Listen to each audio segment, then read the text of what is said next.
എല്ലാ പ്രിയ വിദ്യാർത്ഥികൾക്കും പുതിയൊരു വീഡിയോയിലേക്ക് സ്വാഗതം. കാലിക്കറ്റ് യൂണിവേഴ്സിറ്റിയുടെ ഡിഗ്രി പ്രവേശന നടപടിക്രമങ്ങളുമായി യൂണിവേഴ്സിറ്റി ഇങ്ങനെ മുന്നോട്ട് പോകുമ്പോഴാണ് തേർഡ് അലോട്ട്മെന്റ് വളരെ പ്രധാനപ്പെട്ടതും ശ്രദ്ധിക്കേണ്ടതുമായ ഒരു ഘട്ടത്തെക്കുറിച്ച് നമുക്ക് പറയാനുള്ളത്. ഇതിൽ 3 കാര്യങ്ങൾ ശ്രദ്ധിക്കണം. University fee, college joining, higher option ക്യാൻസലൈസേഷനുമായി ബന്ധപ്പെട്ടുള്ള വിദ്യാർത്ഥികളുടെ മുഴുവൻ സംശയങ്ങൾക്കുമുള്ള മറുപടിയാണ് ഈ ഒരു വീഡിയോയിൽ കൂടെ നിങ്ങളുമായി പങ്കുവെക്കാൻ ആഗ്രഹിക്കുന്നത്. വിശദമായ വാർത്തയിലേക്ക് തന്നെ കിടക്കാം. ആദ്യമായിട്ട് ഈ ചാനൽ കാണുന്ന വിദ്യാർത്ഥിനികൾ തീർച്ചയായും മറക്കണ്ട. സബ്സ്ക്രൈബ് ചെയ്ത് കൂടെ പറയാൻ പ്രത്യേകം ശ്രദ്ധിക്കാം. സബ്സ്ക്രൈബ് ചെയ്തതിനൊപ്പം നോട്ടിഫിക്കേഷൻ ബെല്ലൈക്കണിലെ ഓൾ ഓപ്ഷൻ എനേബിൾ ചെയ്യാനും ചാനലിലെ വീഡിയോസ് നിങ്ങൾക്ക് ഉപകാരപ്രദമാകുന്നുണ്ട്. തീർച്ചയായും ലൈക്കും കൂടി ചെയ്യാനും അതുപോലെ നിങ്ങളുടെ സുഹൃത്തുക്കളിലേക്ക് ഷെയർ ചെയ്ത് കൊടുക്കാനും കൂടി പ്രത്യേകം ശ്രദ്ധിക്കേണ്ടതാണ്. അതുപോലെ നമ്മുടെ ചാനലിൻ്റെ വാട്സപ്പ് ചാനലിൽ ജോയിൻ ചെയ്യാനുള്ള ലിങ്ക് നിങ്ങൾക്ക് വീഡിയോയ്ക്ക് താഴെ ഡിസ്ക്രിപ്ഷൻ ബോക്സിൽ നൽകുന്നതായിരിക്കും. അപ്പോൾ നമുക്ക് നേരെ വളരെ സുപ്രധാനവും വളരെ പ്രാധാന്യം അറിയിക്കുന്ന വാർത്തയിലേക്ക് തന്നെ കിടക്കാം. കാലിക്കറ്റ് യൂണിവേഴ്സിറ്റി ഡിഗ്രി പ്രവേശനവുമായി ബന്ധപ്പെട്ട് തേർഡ് അലോട്ട്മെന്റ് വന്നതിന് ശേഷം പ്രിയ വിദ്യാർത്ഥിനികൾ ശ്രദ്ധിക്കേണ്ടതായ കുറച്ച് കാര്യങ്ങളെക്കുറിച്ചാണ് നമ്മൾ പ്രധാനമായിട്ടും ഈ വീഡിയോയിൽ കൂടെ ഡിസ്കസ് ചെയ്യാൻ ഉദ്ദേശിക്കുന്നത്. അതിൽ 3 ഘട്ടങ്ങളുള്ളത്. University fee, college joining, higher option ക്യാൻസലൈസേഷനുമായി ബന്ധപ്പെട്ടുള്ള പ്രധാനപ്പെട്ട കുറച്ച് ഘട്ടങ്ങളാണ് നമുക്ക് പറയാനുള്ളത്. അപ്പോൾ ആദ്യം നമ്മൾ പ്രധാനമായും ശ്രദ്ധ പതിപ്പിക്കേണ്ട വിഷയം എന്ന് പറയുന്നത് യൂണിവേഴ്സിറ്റി ഫീ ആണ്. അലോട്ട്മെൻറ്റ് ലഭിച്ചു കഴിഞ്ഞാൽ എന്ത് ചെയ്യുക? യൂണിവേഴ്സിറ്റി ഫീ അടയ്ക്കുക. പക്ഷേ ഈ യൂണിവേഴ്സിറ്റി ഫീ അടയ്ക്കേണ്ടത് എല്ലാ വിദ്യാർത്ഥികളും അടയ്ക്കേണ്ടതില്ല. എല്ലാ തരത്തിൽപ്പെട്ട വിദ്യാർത്ഥികൾ ഈ യൂണിവേഴ്സിറ്റി ഫീ അടയ്ക്കേണ്ടതില്ല എന്നുള്ള വിവരമാണ് പ്രധാനമായും ശ്രദ്ധിക്കേണ്ടത്. അത് ഉദാഹരണം പറഞ്ഞു കഴിഞ്ഞാൽ, ഇപ്പം ഫസ്റ്റ് അലോട്ട്മെൻറ്റിലും സെക്കൻഡ് അലോട്ട്മെൻറ്റിലും പ്രവേശനം ലഭിക്കുകയും ഓൾറെഡി യൂണിവേഴ്സിറ്റി ഫീ അടച്ചൊരു വിദ്യാർത്ഥി അല്ലെങ്കിൽ വിദ്യാർത്ഥിനിയാണെങ്കിൽ വീണ്ടും അടയ്ക്കേണ്ട എന്നാണ് ഉദ്ദേശിച്ചത്. അല്ലാതെ ഞാനിപ്പോൾ എല്ലാ തരത്തിൽപ്പെട്ട വിദ്യാർത്ഥികളും അടയ്ക്കേണ്ടത്, ഇപ്പോൾ ചില വിദ്യാർത്ഥികൾക്ക് അടയ്ക്കണം, ചിലർക്ക് അടയ്ക്കേണ്ട, അങ്ങനെയല്ല ഉദ്ദേശിച്ചത്. ഫസ്റ്റ് അലോട്ട്മെൻറ്റിലോ സെക്കൻഡ് അലോട്ട്മെൻറ്റിലോ ഒക്കെ പ്രവേശനം ലഭിക്കുകയും യൂണിവേഴ്സിറ്റി ഫീ ഓൾറെഡി അടച്ച വിദ്യാർത്ഥികൾ, ഇപ്പോൾ ഫസ്റ്റിലും സെക്കൻഡിലും ഒക്കെ പ്രവേശനം നേടിയവർ ഓൾറെഡി യൂണിവേഴ്സിറ്റി ഫീ അടച്ചവരാണ്. അവർ വീണ്ടും ഈ യൂണിവേഴ്സിറ്റി ഫീ അടയ്ക്കേണ്ടതില്ല. അത് അടച്ചവർ എന്ത് ചെയ്യേണ്ടതില്ല? വീണ്ടും അടയ്ക്കേണ്ടതില്ല. അവർക്ക് എന്താണ്, ഇപ്പം ഉദാഹരണം പറയുകയാണെങ്കിൽ ടെമ്പററി അഡ്മിഷനൊക്കെ എടുത്ത് തേർഡ് അലോട്ട്മെൻറ്റിന് വേണ്ടി വെയിറ്റ് ചെയ്യുന്നവർ, അവർ യൂണിവേഴ്സിറ്റി ഫീ അടയ്ക്കേണ്ടതില്ല. കാരണം എന്താണ്? അവർ നേരത്തെ അടച്ചതാണ്.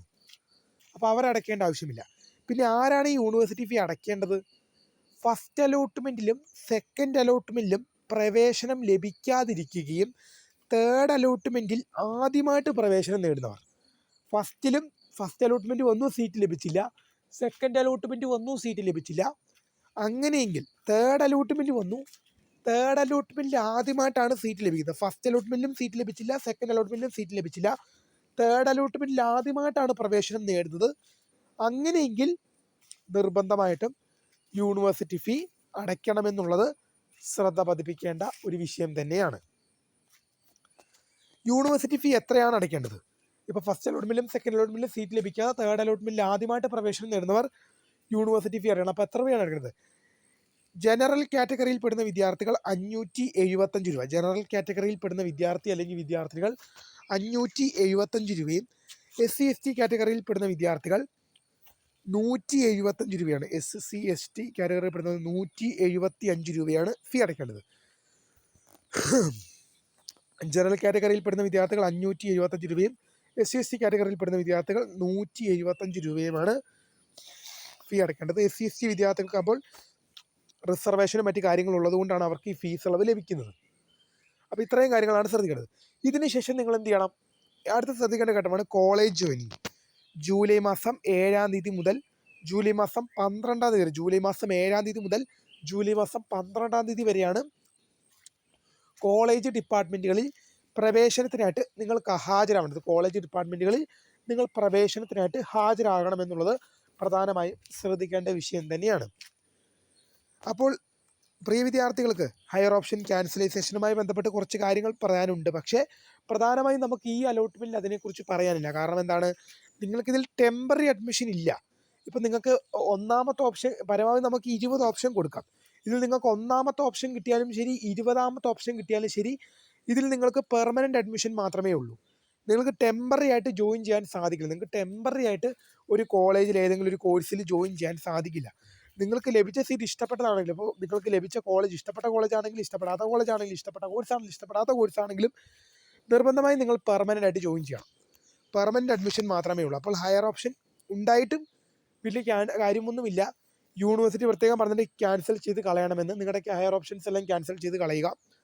അപ്പോൾ നിങ്ങൾക്ക് ഇഷ്ടപ്പെട്ട കോളേജ് ആണെങ്കിലും ഇഷ്ടപ്പെടാത്ത കോഴ്സ് ആണെങ്കിലും നിർബന്ധമായി നിങ്ങൾ പെർമനൻറ്റ് അഡ്മിഷൻ എടുക്കണം. നിങ്ങൾ പെർമനൻ്റ് ആയിട്ട് തന്നെ ജോയിൻ ചെയ്യണം. ഇവിടെ നിങ്ങൾക്ക് ടെമ്പററി ആയിട്ട് ജോയിൻ ചെയ്യാൻ സാധിക്കും. നിങ്ങൾക്ക് ടെമ്പററി ആയിട്ട് ജോയിൻ ചെയ്ത് അങ്ങനെ സപ്ലിമെൻ്ററി അലോട്ട്മെൻറ്റിലേക്കൊന്നും പോകാൻ സാധിക്കില്ല. നിങ്ങൾക്ക് ലഭിച്ച സീറ്റ് ഇഷ്ടപ്പെട്ടതാണെങ്കിലും ശരി, ഇഷ്ടപ്പെടാത്തതാണെങ്കിലും ശരി, നിങ്ങൾ എന്ത് ചെയ്യണം? പെർമനൻ്റ് ആയിട്ട് തന്നെ കോളേജിൽ പ്രവേശനം നേടേണ്ടതുണ്ടെന്നുള്ളത് പ്രധാനമായും ശ്രദ്ധിക്കേണ്ടതാണ്. നിങ്ങൾക്ക് ലഭിച്ച സീറ്റ് ഇഷ്ടപ്പെട്ടതാണെങ്കിലും ഇഷ്ടപ്പെടാത്തതാണെങ്കിലും നിങ്ങൾ കോളേജിൽ ഫീസ് അടച്ച് സ്ഥിരപ്രവേശനം നേടണമെന്നുള്ളത് പ്രധാനമായും ശ്രദ്ധിക്കേണ്ട ഒരു വിഷയം തന്നെയാണ്.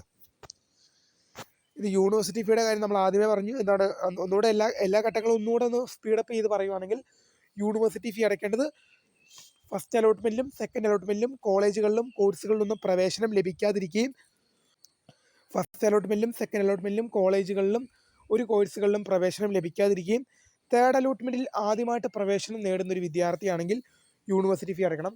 ജനറൽ കാറ്റഗറിയിൽ പെടുന്നവർ 575 രൂപയും SC/ST കാറ്റഗറിയിൽ പെടുന്നവർ 175 രൂപയുമാണ് ഈ ഫീസ് അടയ്ക്കേണ്ടി വരുന്നത്.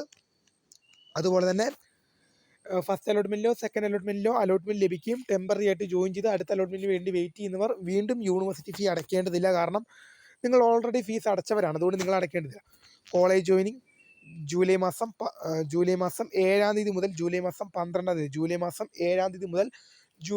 12-ാം തീയതി വരെ അതാത് കോളേജ് ഡിപ്പാർട്ട്മെൻറ്റുകളിൽ നിങ്ങൾക്ക് പ്രവേശനത്തിനായിട്ട് ഹാജരാകാൻ സാധിക്കും. നിങ്ങൾക്ക് ലഭിച്ച ഓപ്ഷൻ ഇഷ്ടമുള്ളതാണെങ്കിലും ശരി, ഇഷ്ടമില്ലാത്തതാണെങ്കിലും ശരി, നിങ്ങൾ ലഭിച്ച അലോട്ട്മെൻറ്റ് നിങ്ങൾക്ക് താല്പര്യമുള്ള കോളേജായാലും താല്പര്യമില്ലാത്ത കോളേജായാലും താല്പര്യമുള്ള കോഴ്സാണെങ്കിലും താല്പര്യമില്ലാത്ത കോഴ്സാണെങ്കിലും നിർബന്ധമായും നിങ്ങൾ ഫീസ് അടച്ച് സ്ഥിരപ്രവേശനം നേടണം. മൂന്നാം അലോട്ട്മെൻറ്റ് ആയതുകൊണ്ട് തന്നെ, തേർഡ് അലോട്ട്മെൻറ്റ് ആയതുകൊണ്ട് തന്നെ നിങ്ങൾക്ക് ടെമ്പററി അഡ്മിഷൻ അനുവദിക്കപ്പെടുന്നല്ല. നിങ്ങൾക്ക് പെർമനൻറ്റ് അഡ്മിഷൻ മാത്രമേ ഉള്ളൂ. തീർച്ചയായും അഡ്മിഷൻ സംബന്ധമായ തേർഡ് അലോട്ട്മെൻറ്റ് വരെയുള്ള അഡ്മിഷൻ സംബന്ധമായ മുഴുവൻ ഡീറ്റെയിൽസ് നമ്മൾ ഈ വീഡിയോയിൽ ഉൾപ്പെടുത്തി കഴിഞ്ഞു. തീർച്ചയായും ഇനിയും അങ്ങോട്ട് അലോട്ട്മെൻറ്റ് നടപടിക്രമങ്ങളുണ്ട്. സപ്ലിമെൻ്ററി അലോട്ട്മെൻറ്റ് വരാൻ കിടക്കുന്നു. തീർച്ചയായും അലോട്ട്മെൻറ്റ് ലഭിക്കാത്തവർ, ഇപ്പോൾ ഈ തേർഡ് അലോട്ട്മെൻറ്റിലും പ്രവേശനമൊന്നും ലഭിക്കാത്തവർ വിഷമിക്കേണ്ട ആവശ്യമൊന്നുമില്ല. സപ്ലിമെൻ്ററി അലോട്ട്മെൻറ്റ് ഉണ്ട്. അത് കഴിഞ്ഞ് സ്പോട്ട് അഡ്മിഷൻ ഉണ്ട്. തീർച്ചയായും നിങ്ങൾ ഈ അലോട്ട്മെൻറ്റ് പ്രക്രിയകൾക്ക് വേണ്ടി വെയിറ്റ് ചെയ്യുക മാത്രമാണ് പ്രധാനമായും ചെയ്യേണ്ടത്. അപ്പോൾ തീർച്ചയായും നിങ്ങൾക്ക് ഇതുമായി റിലേറ്റ് ചെയ്യുന്ന ഇനിയിപ്പോൾ ഡിഗ്രി പഠനകാലത്ത്, ഇനിയിപ്പോൾ നിങ്ങളുടെ ഡിഗ്രി പഠനകാലത്ത് പരീക്ഷകൾ, റിസൾട്ടുകൾ, മറ്റ് സെമസ്റ്റർ പരീക്ഷകൾ, എല്ലാ കാര്യങ്ങളും നിങ്ങൾക്ക് ഈ ചാനലിലൂടെ നിങ്ങൾക്ക് ഡിഗ്രി സർട്ടിഫിക്കറ്റ് നിങ്ങളുടെ കയ്യിൽ കിട്ടുന്നവരെയുള്ള എല്ലാ കാര്യങ്ങളും എല്ലാ അറിയിപ്പുകളും വാർത്തകളും നിങ്ങൾക്ക് ഈ ഒരു ചാനലിലൂടെ തന്നെ നമ്മൾ എത്തിക്കും. ഇപ്പോൾ തന്നെ സബ്സ്ക്രൈബ് ചെയ്ത് കൂടെ പറയാൻ പ്രത്യേകം ശ്രദ്ധിക്കാം. മാക്സിമം സുഹൃത്തുക്കളിലേക്ക് ഷെയർ ചെയ്ത് കൊടുക്കാം. അപ്പോൾ അവർക്കും ഈ വീഡിയോ ഉപകാരപ്പെട്ട, കാരണം പല വിദ്യാർത്ഥികൾക്കും ഉണ്ടാകുന്ന ഏറ്റവും വലിയ പ്രശ്നം എന്ന് പറയുന്നത് അറിയിപ്പുകൾ കൃത്യമായി അറിയാതെ പോകുന്നുള്ള ഇഷ്യൂ തന്നെയാണ്. അതുണ്ടാകാതിരിക്കട്ടെ. ക്ലാസ് ഗ്രൂപ്പുകൾ, ഇപ്പോൾ +2 ക്ലാസ് ഗ്രൂപ്പുകൾക്കൊക്കെ ഷെയർ ചെയ്യുക. കാരണം നിങ്ങൾ +2 കഴിഞ്ഞു, ഇനി ആ ക്ലാസ് ഗ്രൂപ്പുകൾ കൊണ്ട് യാതൊരു കാര്യവുമില്ല. നിങ്ങളൊരു മെസ്സേജ് ഇട്ടു എന്ന് വെച്ച് നിങ്ങളുടെ ടീച്ചേഴ്സ് നിങ്ങളെ ഒന്നും പറയാനൊന്നും പോകുന്നില്ല. അതുകൊണ്ട് തന്നെ നിങ്ങൾ ഈ വീഡിയോ മാക്സിമം ക്ലാസ് ഗ്രൂപ്പുകളിലേക്ക് ഷെയർ ചെയ്ത് കൊടുക്കുക. അപ്പോൾ പുതിയ കാണുന്നവരെ my name is Kritha, founder of Script. Thanks for watching.